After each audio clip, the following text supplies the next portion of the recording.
The big day is here. Arctic Fire 2012. Welcome, everyone. I appreciate you tuning in.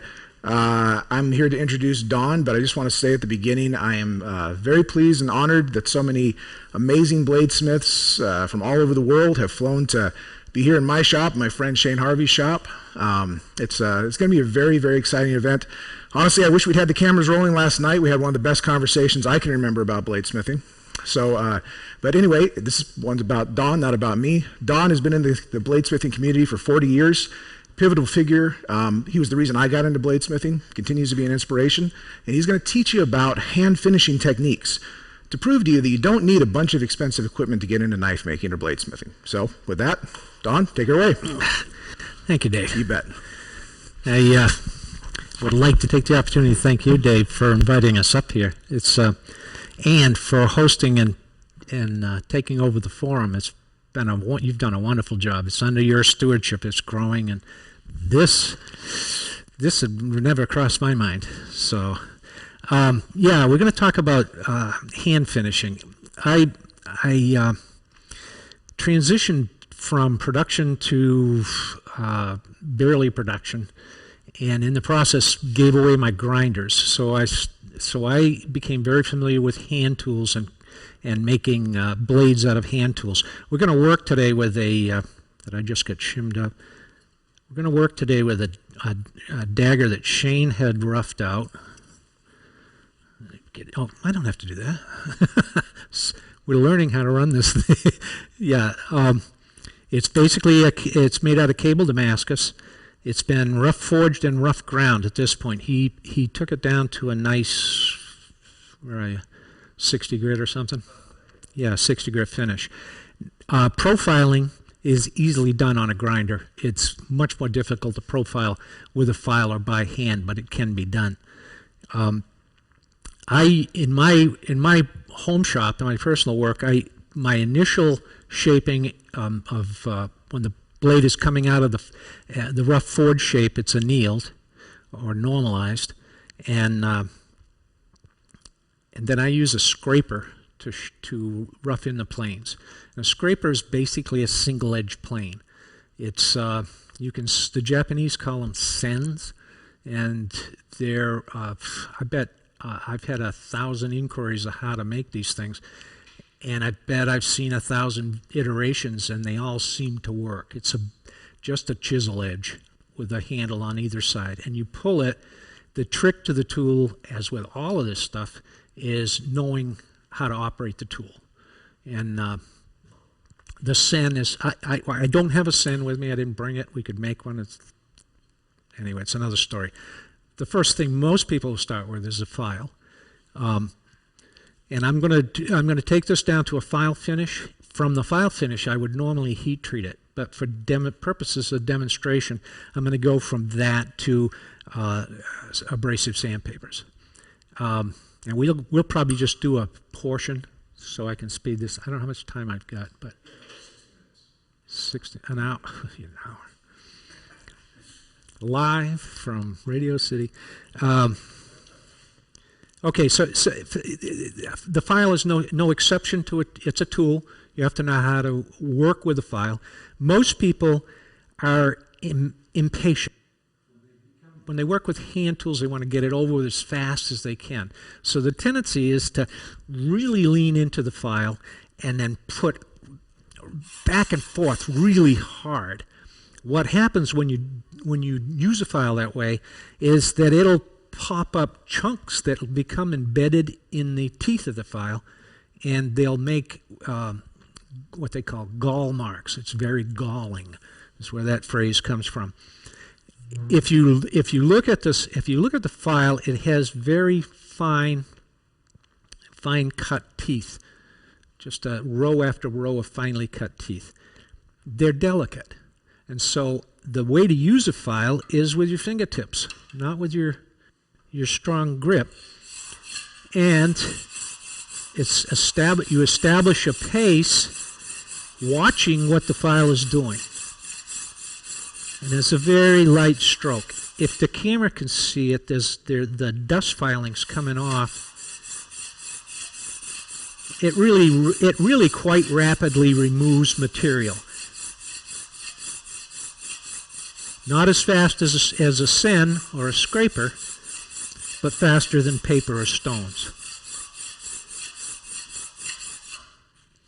You would think it would be easy to maintain a flat plane because you got a flat surface and a flat tool, but if you're not watching what you're doing, it wants to roll, and you'll have multifaceted. You'll end up with a concave surface without even.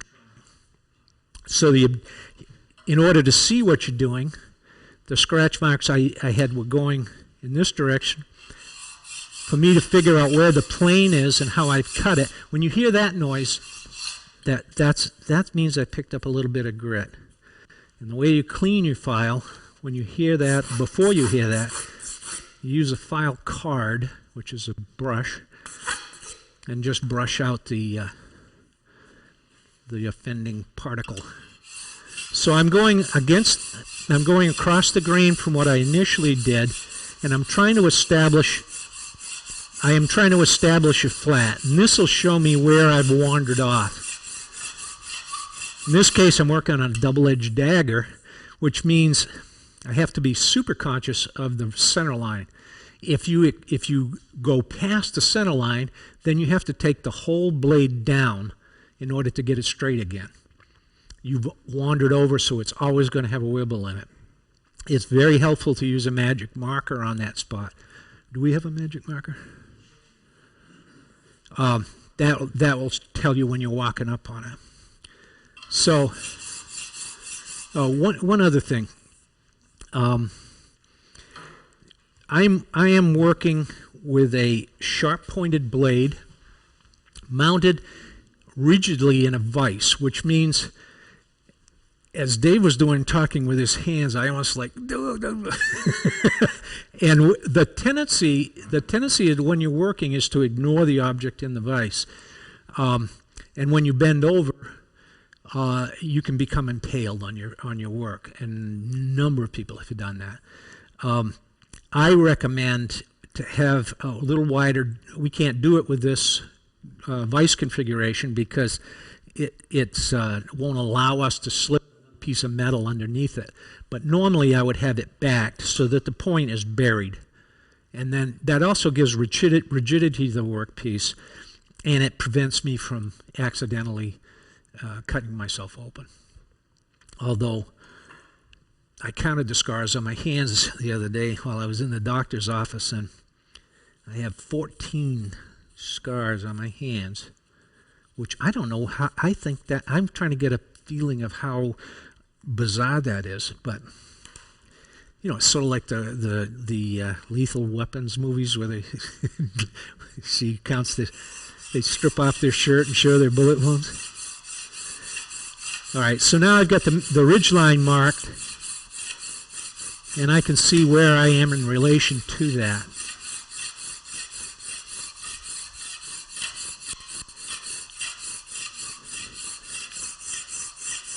This is cable, so it may pull up little chunks of material, and I can see a couple there that wouldn't happen in homogeneous steels. So now I'm going lengthwise with the blade. I've got a fairly nice flat established in this area. The blade was concave when I got it. It was ground on a slack belt. So now most of the work has been in the center of the belt, and I'm coming up to the edge in the center line now. And I will go. There are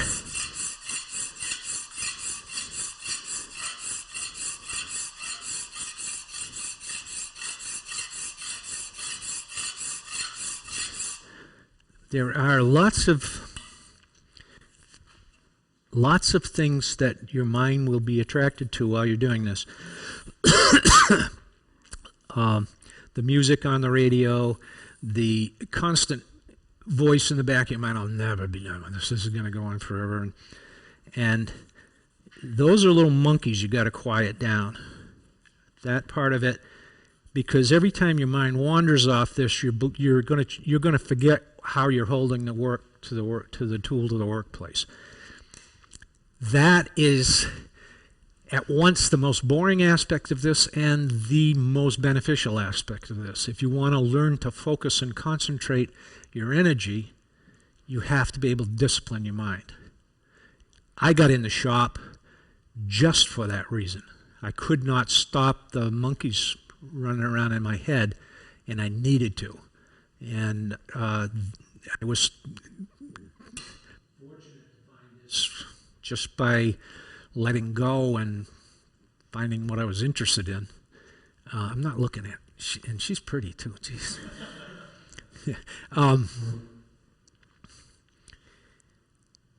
But I found after doing the work, what happens if you do wander, it shows. It shows immediately.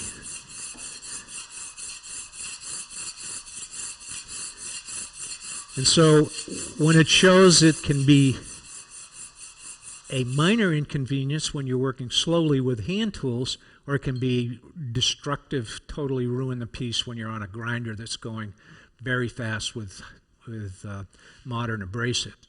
You can see the black has gone from the edge. That's flat down to the edge. I could check that if I wanted to, but close enough is close enough. This blade, excuse me, this blade is for demonstration purposes only, but I would take the edge down to probably, in this configuration, probably 30 thousandths. That's what I'm looking for. And I want to check not just the flat plane, but I also want to take it and check make sure that I'm not going past on the edge side. The way you do that is to establish, just like you would with a grinder, you establish a mini bevel along the edge and line that right up so you can see the center line of the edge. Then that is your reference point when you're coming down. This is occurring to me after the fact, but that's the reference point. So if I were to do this and I want to get to that 30 thousandths, I would establish a mini bevel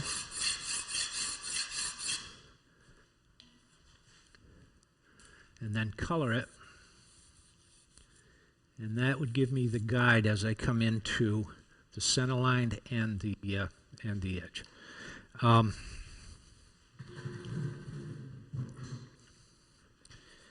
All right.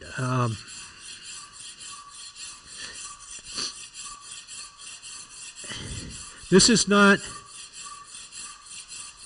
efficient by modern standards.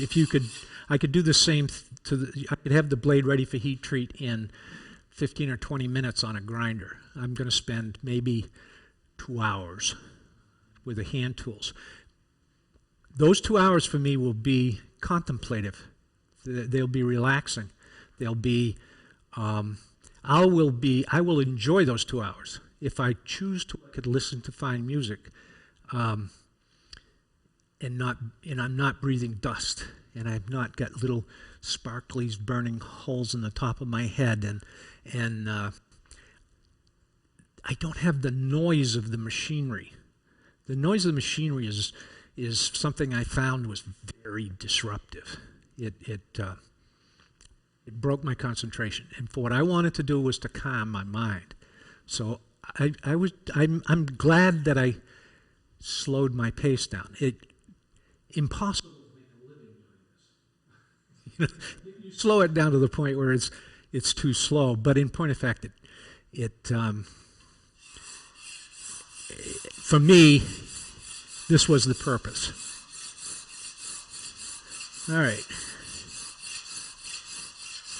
Now, this is a smooth bastard file. Files come in different size cuts on the teeth, and you can go to all the way up to a very, very fine file. They're marked by.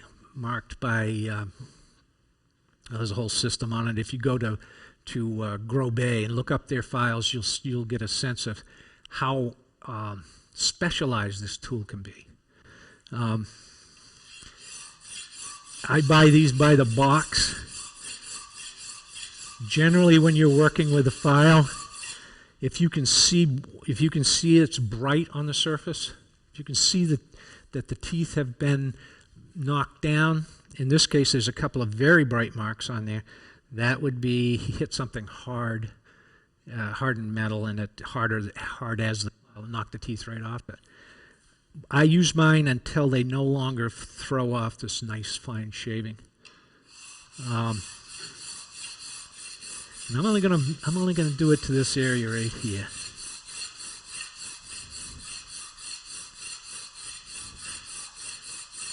And I just wandered off. Right, I rolled it right on the edge here. I'm coming down to the bevel line here, but I'm still far away from the ridge line. Normally when I lay this out, I'll lay the whole blade out with Dicom or machinist die. And that allows me to scribe my lines, get them exactly where I want them. And then I work up to the scribe marks. I have an audience here that is bored to death because they all know this. But some of you don't.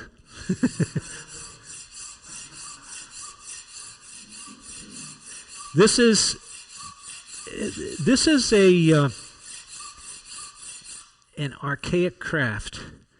There is no reason to do this in the modern world, and yet it seems to strike a chord in most people that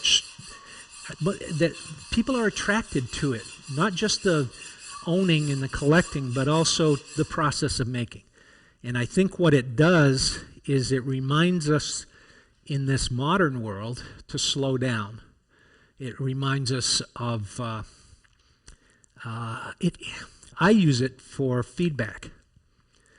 I get very little feedback from the world other than a money exchange for buying goods and social with my friends. But if I want to know who I am, I can very quickly see where my mind is, how focused I am. What pops up in my mind is often the issues that I need to deal with, the frustrations and the fears and the anger that is under the current that I wouldn't recognize, that I would by habit ignore. But I think those are the things that we're shaping here. I think those are the things, just bringing it to our attention because we're actually looking at our mind and forcing it to do something specific. So my purposes for doing this are probably, they're more to do with the psychological well-being than there is to being an artist. I don't consider myself an artist, or I am a craftsman. And I've learned over the years that I've acquired a number of skills, but skills are everyone learns them the same way. It's like there's no shortcut to this.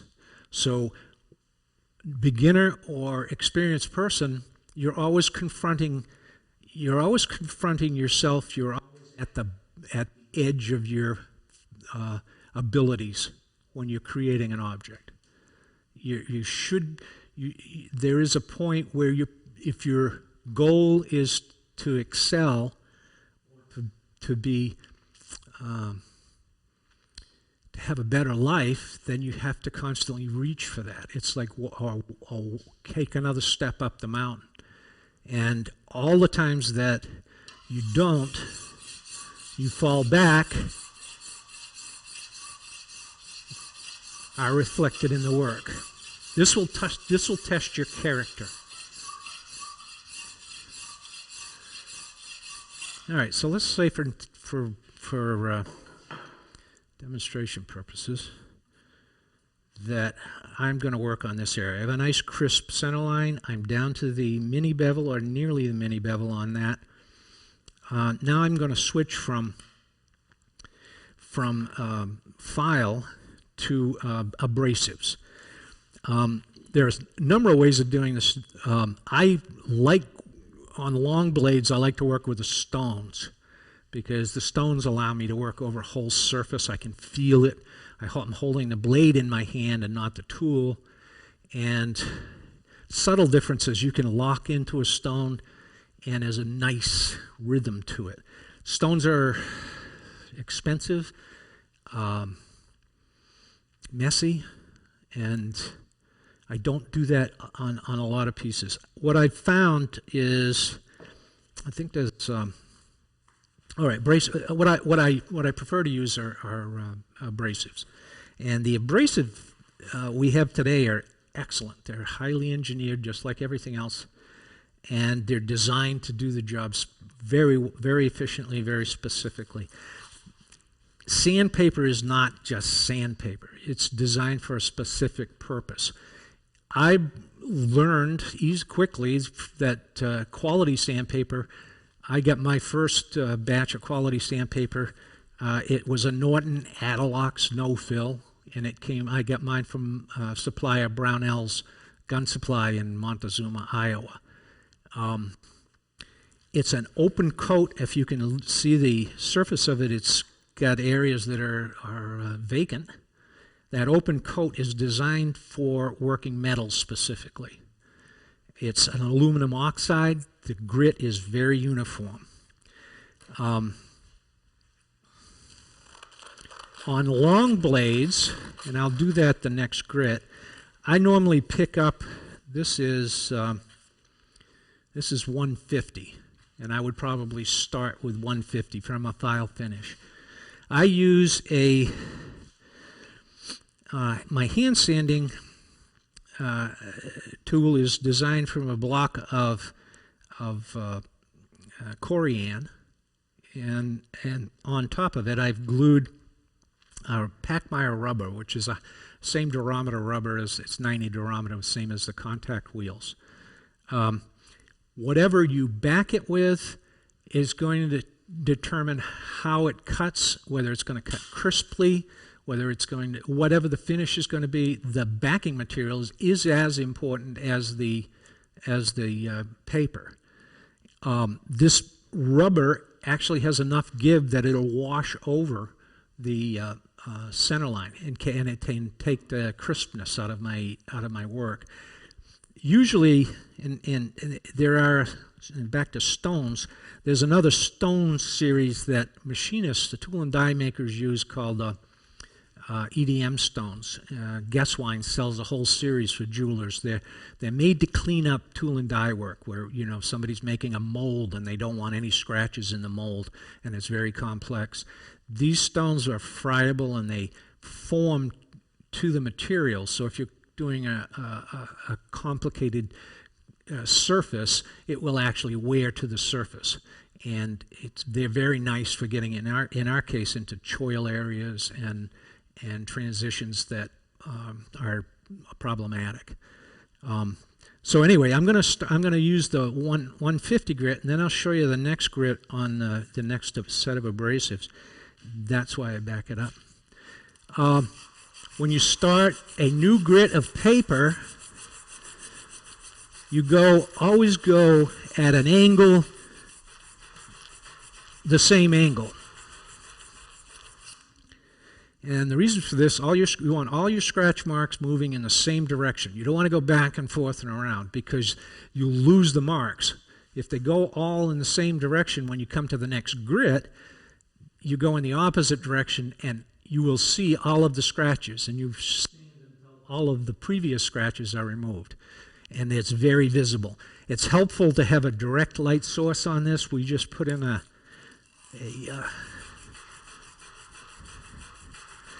now, with the file, I was using a very light touch. Now you can see I'm actually moving the workbench because I'm putting a lot of pressure on it. These sandpaper abrasives are meant, they cut best under pressure.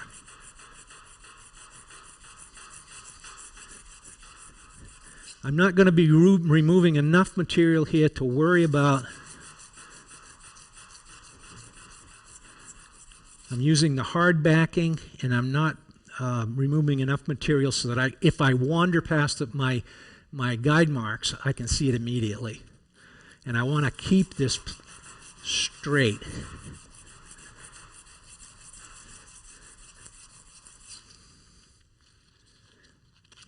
And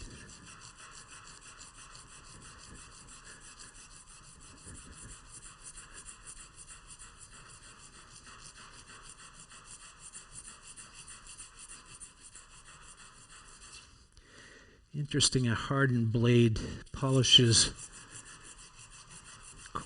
more quickly than an unhardened blade. I think it's just because it's just breaks off easier, I guess. I don't know.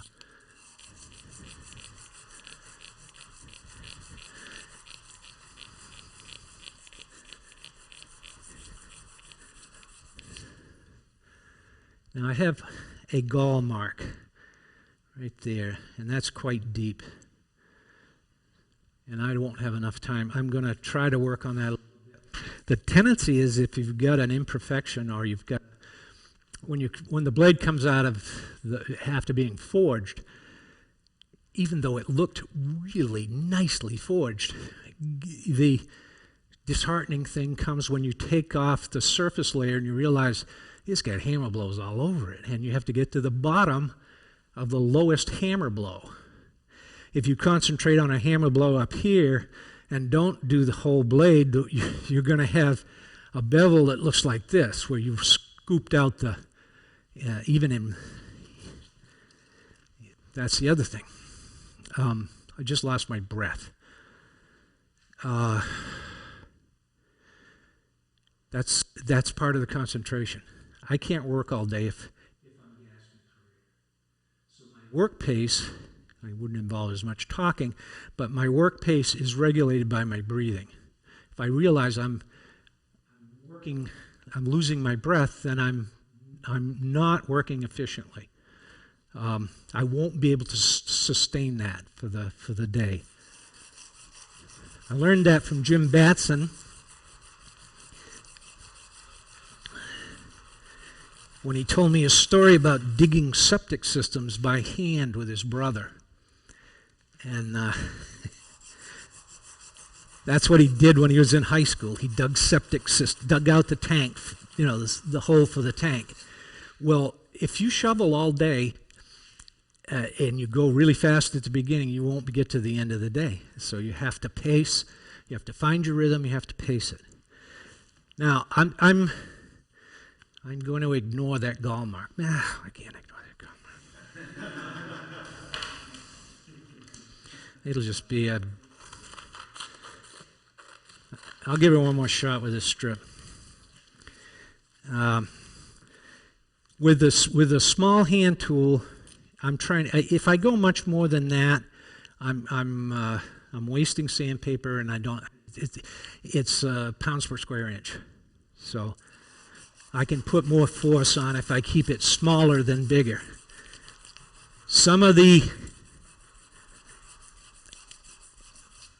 When I'm working, the paper will load up, and you can actually see it glaze over. It's no longer cutting there. And if I want to be efficient, I can go to an area that, now, you know what? I'm not going to get that up. So,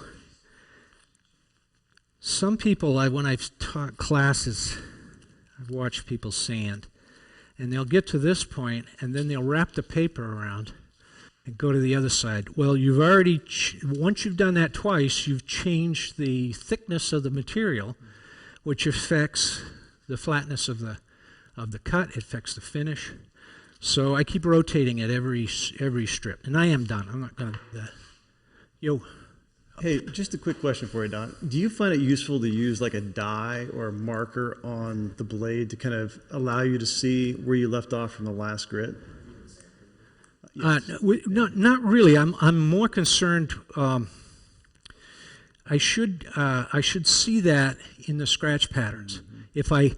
If I alternate my scratch patterns, it'll be apparent when I've got a low spot or I've got a high spot. It'll stand out. I moved to Jasper. Does that answer your question? Yes. Yeah. I dike them the whole blade initially and lay it out, but then and I use a magic marker for any touch-up points. I moved to Jasper, Alabama, and when I was there, I discovered this automotive body paint shop, and I went in and I found that they had some really cool abrasives themselves used by auto body people. And in particular, I found the very paper that I used in a roll form with an adhesive backing. I think it was used on jitterbug sanders, or there's some tool that they use it on. And I found it helpful, especially when I wanted to exert a lot of force, to increase my force by getting away from pinching a little handpiece to mounting it on a bar. Now this I didn't bring my bars with me because I flew, but this will work. It's basically just, it'll stick to the surface. Now I'm moving to 320 grit from 150. Only now I can do this with my shoulders and not my forearms and my fingers. It's a broader surface, so I'm going to get it's going to be more easy for me to maintain my flat. And what I'm looking to do is, you can see some of the 150 scratches are still there. My objective, this isn't flat because it's only cutting on the edges, but, oh, I should have done it the other way. Okay. Next strip. Yeah, I got to do it the other way because it's only cutting on the edges. It's rolled. I think I use 1.25 inches. This is 3 inch, maybe. I don't know how. I don't measure anything, so I just got a bar of steel that was the same. When it folded over nice and neatly, and I just had it on either side. So I just apply it, and then I can flip it over when it's worn out. Let's see if this makes a difference.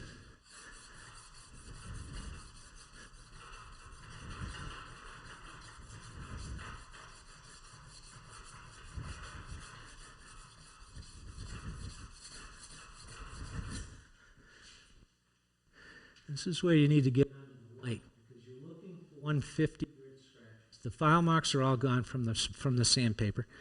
This time the blade is convex, so I'm getting I'm using the whole surface.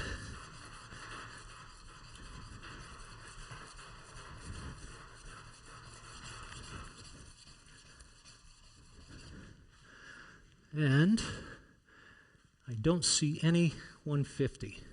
So now I'm to the next grit. That's all I have to do is, and I want to put the light on it from different angles because it surprising the holes these things hide in different light. So I did the 320. Next one is 500. If you buy 500, comes in a green wet or dry paper. In 600 and no 600, and I used the 600 grit paper, the wet or dry, the green stuff, for years, but it glazes so quickly that it doesn't cut. It's not efficient. It's made for wet sanding paint. It's not made for cutting metal. They do make 500 and an 800 in the Adalox no-fill. And so when I switched to those two grits, I jumped through what was a sticking point and was much faster. Dave? Hey, if you were going to etch this, if this was a pattern weld blade, not a monosteel blade, what grit would you stop here? You wouldn't take it all the way to the full hand finish, obviously, if you're going to etch, correct? Well, depends on what you want your etch to look like. If you're working, I normally take it at least to 800 grit. Really? Yeah. The etch will take off. You can etching is also a form of abrasive. If you've got a scratch pattern in there, it will etch off the tops of the scratches. And I found 800 grit was pretty efficient. And then I can go back after that, depending on how I want the blade to contrast. If I'm going for a polished silver highlight and I'm going to hit it with some kind of paste abrasive. Okay. That's one thing. Oftentimes what's appealing to me is not the black and white, but the reflective quality of the steel. The chatoyance, yeah. The chatoyance. And that almost needs a nap for it to happen. What you're seeing is it reflecting off all these little spicules or whatever they are. Right. I'm sorry. Thanks, Don. This is from years of sanding without a mask. And I'm getting it in my face right now, so. All right, so I switched to 500. This is a lot like watching paint dry, but.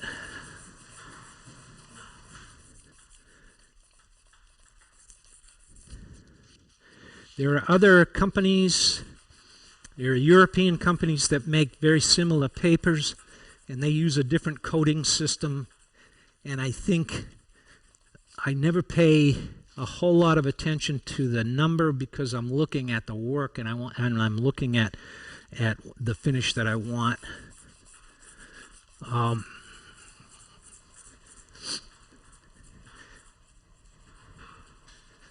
Taking a blade past 800, I sometimes go into the micro papers, which you have to, they're all the same color, which is unfortunate. 1,000 looks the same as 1,500, maybe a slight shade difference.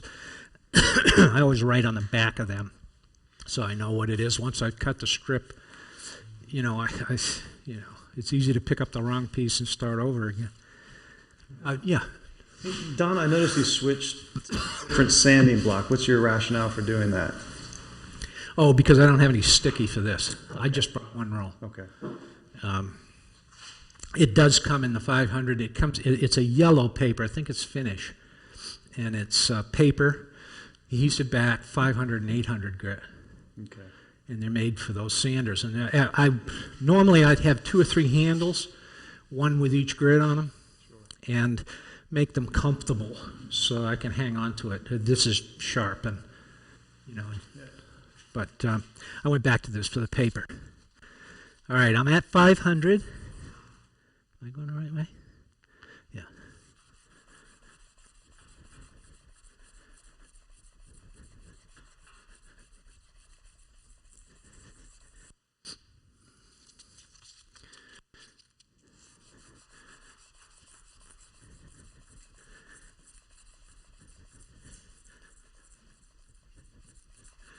This vise is very very handy for handle finishing.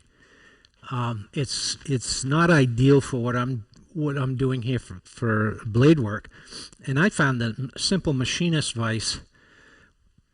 Weld on a angle line to it and screw it to the bench, and it works as good as anything. And you can buy them cheap if you got flea markets nearby. Peter. One thing with this hand finishing, at what stage are you thinking about the sharpness of the edge? When do you put the edge on? Is this the last thing you do after finish, or do you go back and work on the edge after grinding sharpness? Good point. I don't want the blade sharp at this point because I'm finishing at this point, but I want to take it down to that 30 thousandths. From there, ideally, I'll be at 20 thousandths when I put the edge on. Because of the polishing, it goes a little bit thinner. A little bit thinner. So 30 thousandths in us who are inept at the inch system. You get a micrometer? I mean a caliper? It's edge geometry is. I'm sure you could get a PhD in it. And this is a handy.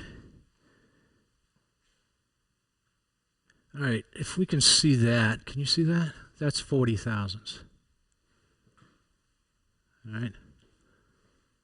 Let me hold it up for these guys. That's 40 thousandths.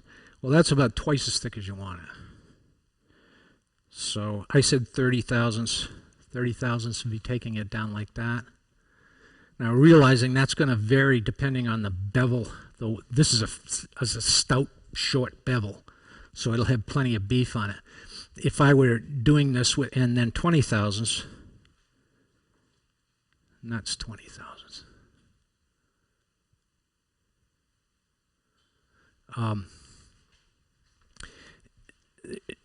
If you were to make a blade as sharp as it could be, it would be as thin as you could make it with no bevel at all. It would just disappear into thinness, a straight razor.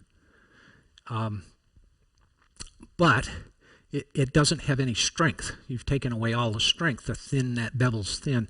So the strength is actually determines, if you're making a skinning knife, you could take it all the way down. I mean, just the last little bit with a stone and you're done. If you're making a Bowie knife or a chopping knife, you want to stop it a little further up and then roll that in at the final bit. Mm-hmm. That gives you more meat behind the edge. Yes. You take away a little sharpness. So this depends on the width and the bevel, the main bevel, and the thickness of the spine. Yeah. And you say you roll the edge in, but when you do that, you're going to work up on that surface of the side that you very carefully worked on right now. But it's subtle. Yes. The Japanese sword, if you look at the Japanese sword, which are incredibly durable edges, and they are actually convex. Convex. It all depends on the blade. Yes. Now, the perfect edge, I've told this story a number of times, but we were having trouble duplicating sharpness from one piece. It was like frustratingly annoying. We couldn't find reliable edge every time. And so Jimmy Fikes came up with the idea. He had a blade that was really sharp. So we took it and beat it into a piece of copper. So now we had a profile of the perfect edge. And it's subtle. But with that, I could use it as a measuring instrument and drop the blade down, and I could see where it was out. I could actually see it wander from the perfect edge, because that varies. You'll get another one that's even sharper. I don't know. All right, so I think I'm done. Does that answer your question?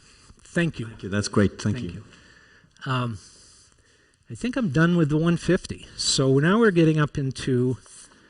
Was that 150? No, that was 500. Working finishes. 500 is a fairly fine finish on a blade. If you see on the camera there. If you're going to make a hunting knife, it's kind of ridiculous to put that fine a finish on it, because the minute it's used, it's going to be destroyed. Jerry Fisk came up, I don't know if he actually sends this out, but he goes to Walmart and buys those Teflon scrubbies, and that's the finish on the blade. And it's a perfect finish because anybody can restore the finish. Once it gets, you go out in the field, you get a little staining, you get a little whatever, you just wipe it down with the Teflon pad, and it's like it was new. For my purposes, I'm looking for something else. They're not going to be used. Their intent is real, but the quality of the finish is going to determine. That's what I'm shooting for. Hopefully, they will be functional when I'm done, but at the same time, polished so that they're beautiful. So the next step, 500 would be, I usually stop at 280 on a working knife and do the Jerry Fisk thing, and it makes a good finish. Now, for this purpose, I'm going to go up to 800. I'm getting a little shaky, and I don't know. We had some excellent coffee this morning, and all right. So my direction was that way. Now I'll go again. I go at an angle to it. At these grits, if you've done a good job with your base grits doesn't take hardly any time at all to get rid of those 500 grit scratches. They're small.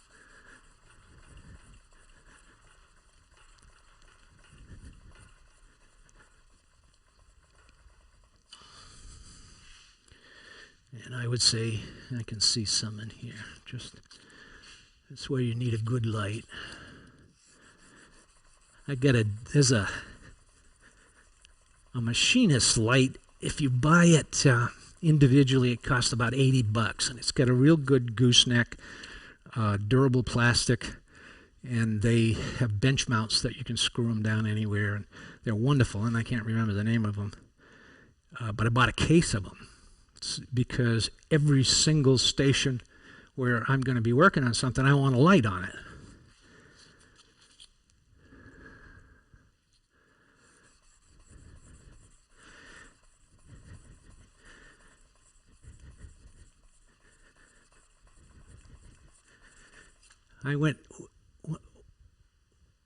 When I started, there weren't very many people doing this. And we decided to get together at a hammer-in, we called it. That's what the blacksmiths were calling it at the time. And the first hammer-in was in Ashoka, New York. Jimmy Fikes, Jim Schmidt, and I set it up down there. It's still in existence 28 years later, I think 30 years later. But one of the most valuable things that came out of that was exchange of suppliers.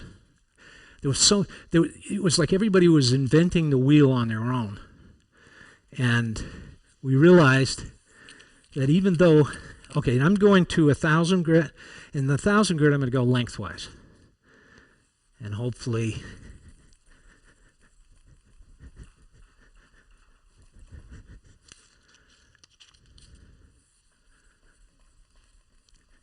now, there are pits in here. Some of that is cable, and there's one gall mark that's from the filing that I didn't get out initially, and so I'm going to apologize for it now.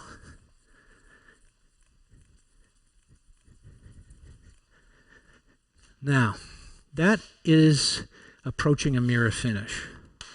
I'm going to stop with the hard back, and I'm going to switch to the neoprene, which is I got from Brownells in a sheet, and over the years I used up the entire. This is all I have left. Again, it'll be the same back and forth, but this time not so much pressure. I'm just gonna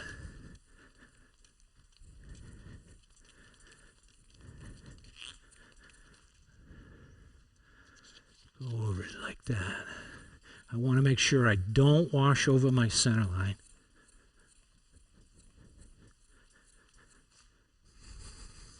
Now, this is not the final finish. The final finish will be 2,000 grit. Every time you stop with the paper, it will create a swirl that's visible, totally jump out at you once you've taken this down. And the way to finish the blade is go to 2,000 grit. And I didn't set up for this, but the next one would be 2,000 grit. And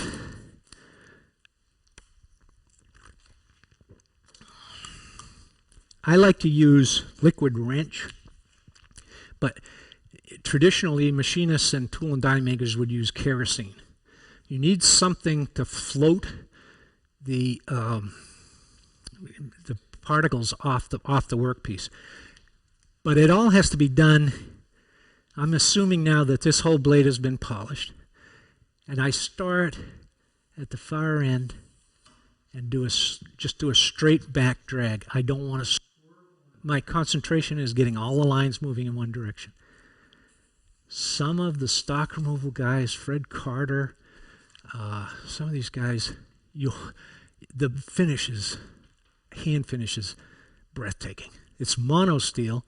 It's stainless, and yet it's, how the heck did you do that? You know, it's so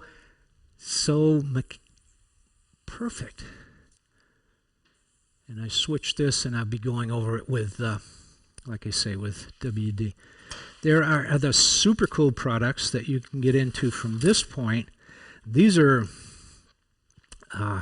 actually cloth, embedded cloth. I like this finish a lot, and I use it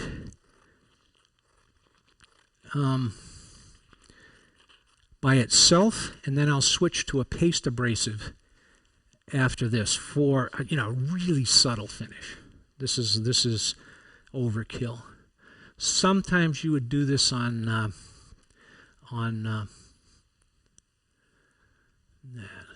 that sweetens it up. Now I'm getting particles on there that need to be floated off. Yeah.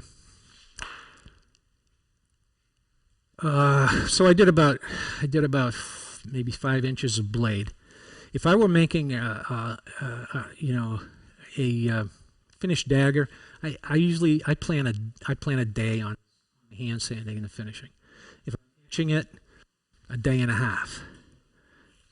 The etch, sometimes you get to the etch and you just one more dunk and it'll be perfect, and it's one more dunk and you got to sand it all out again. Anyway, that's a quick demonstration how to do it. Any other questions? No, that was great, Don. Thank Okay. you so much. All right. Guys, how about a round of applause for Don, all right? Yeah.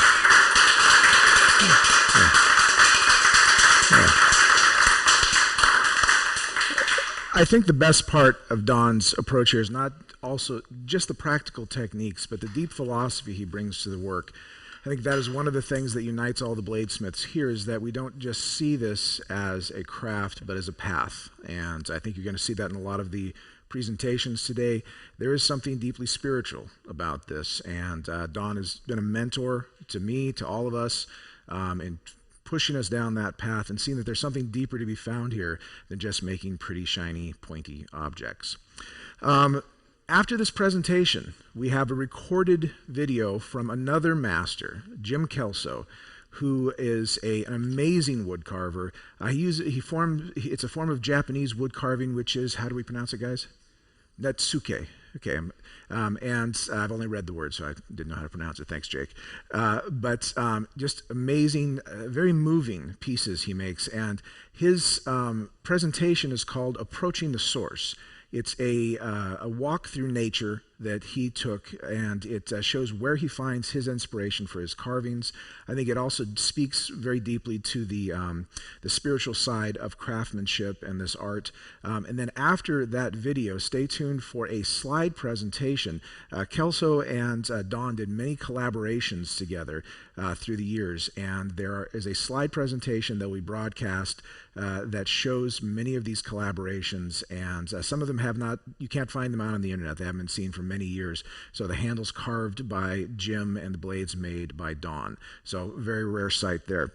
Just a brief going over what the rest of the day holds. At 11 a.m. our time, I'll be doing a presentation on an advanced Damascus pattern, or pattern welding. Then we're going to have a very goofy but fun video presentation by Sam. Then after that, we have Jake Pounding on swordsmithing from inspiration to finished product, which is something I've been looking forward to hearing.